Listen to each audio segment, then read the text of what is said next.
Welcome to Aadhi movie review. இன்னைக்கு நம்ம பார்க்க போகிற படம் வந்து 2022 டைரக்டர் பாகுபலி இயக்கி வெளியான எம்ஆர்பி படத்தை பற்றி தான் பார்க்க போகிறோம். இந்த படத்தோட கதையை பார்க்கறதுக்கு முன்னாடி மறக்காமல் நம்ம சேனலை சப்ஸ்கிரைப் பண்ணிட்டு லைக் பண்ணி உங்கள் ஃப்ரெண்ட்ஸுக்கு அப்படியே ஷேர் பண்ணி விடுங்க. இப்போ வாங்க இந்த படத்தோட கதைக்குள்ளே போகலாம். நம்ம படத்தோட கதையை பார்த்துக்கிட்டிங்கன்னா, ஹீரோ சின்ன வயசுலேயே உடம்பு முடியாமல் அவங்க அம்மா அப்பா ஹாஸ்பிட்டலுக்கு கூட்டு போகிறாங்க. அப்போ ஒரு நோய்வாய்ப்பட்ட ஒரு டாக்டர் இவனுக்கு ஒரு கெமிக்கலை மாற்றி உள்ள ஒரு ஊசியை போட்டு விட்றாப்புல. அந்த இதுலேருந்து அந்த பையன் வந்து நல்லா சாப்பிடுவான், நல்லா சாப்பிட்டுட்டே இருப்பான், தூங்குவான், புரட்டாயிடுவான், அப்படியே குண்டாயிட்டே தான் இருப்பாங்க அப்படின்னு சொல்லி அந்த மருந்து அப்படி தான் எஃபெக்ட் ஆகும். இனிமேல் இதுக்கு வேறு வழியே இல்லை, ஆனால் இதனால இவருக்கு எந்த உயிருக்கும் ஆபத்து இல்லை அப்படின்னு சொல்லி இது பண்ணதில் ஹீரோ வந்து ஃபேட்டாக குண்டாவே தான் இருக்காப்புல. ஆனால் அவர் ஒரு சாஃப்ட்வேர் இன்ஜினியர், ஹேக்கிங்கு எல்லா இதுலேயுமே சிறந்து விளங்குவாப்புல.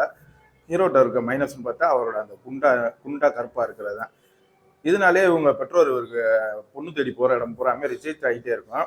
ஒரு கட்டத்தில் நம்ம ஹீரோயின் வந்து இவரை பிடிச்சி போய் இதெல்லாம் முக்கியம் இல்லை, மனசு தான் முக்கியம்னு சொல்லி கல்யாணம் பண்ணிடுறாங்க. ஃபர்ஸ்ட் நைட் அன்னைக்கு நம்ம ஹீரோயினுக்கு ஒரு கரண்ட் ஷாக் ஆகுது.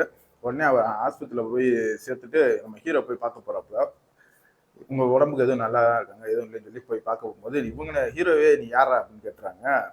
கேட்டவுடனே இவருக்கு உடனே தூக்கி போடுது. என்னடா நம்ம முன்னாடி நம்மளை எப்படி கேட்குறாளே அப்படின்னு சொல்லிட்டு அதோட ஹீரோயின் அங்கேருந்து கிளம்பி போயிடுறாங்க. யாரா என்னைய புருஷன் சொல்லிக்கிருக்கா அப்படின்ட்டு போயிடுறாங்க. இதுக்கப்புறம் நம்ம ஹீரோயினும் நம்ம ஹீரோவும் ஒன்று சேர்ந்தாங்களா இல்லையான்றத காமெடி கலந்து சொன்னது தான் இந்த எம்ஆர்பி படம். இந்த படத்தை எடுத்துக்கிட்டிங்கன்னா, நம்ம தீபாவளியில் பாவனோட கேரக்டர் எடுத்து தான் எனக்கு ஞாபகம் வந்துச்சு.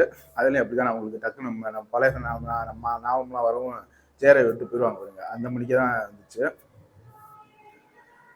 இந்த படத்தை பார்க்கலாமா வேணான்னு கேட்டிங்கன்னா, இது படம் வந்து நம்ம ஹீரோ நல்லாவே நடிச்சிருந்தாப்புல. ஹீரோயினும் கொஞ்சம் டீசெண்டான பெர்ஃபார்மன்ஸே கொடுத்தாங்க.